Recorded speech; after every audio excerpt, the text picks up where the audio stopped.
Hi friends, today వచ్చేసి cinema థియేటర్లలో popcorn చాలా ఇష్టంగా పిల్లలు తింటూ ఉంటారు కదా.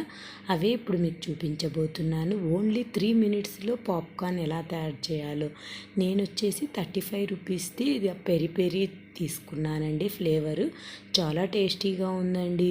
దీనికి వచ్చేసి సపరేట్గా పౌడర్ కూడా ఇస్తారు. ప్యాన్ హీట్ అవుతూనే మనం అలా కట్ చేసుకొని అన్నీ పోసేసుకోవాలి. ఇంకా మూత పెట్టేసుకోవాలా. అవి సౌండ్ వచ్చి అన్ని టప్ టప్ అనేస్తాయి కదా, అయిపోతాయి. Popcorn ready. పిల్లలకైతే అలాగే ఇచ్చేయచ్చు. మనకు వచ్చేసి సపరేట్గా వాళ్ళే పౌడర్ ఇస్తారండి. ఆ మసాలా అయితే చాలా బాగుంది.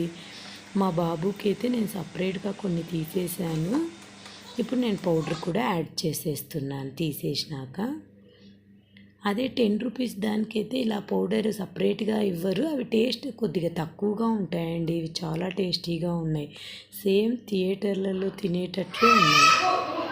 వావ్, ఎమ్మి ఎమ్మి పాప్కార్న్ రెడీ.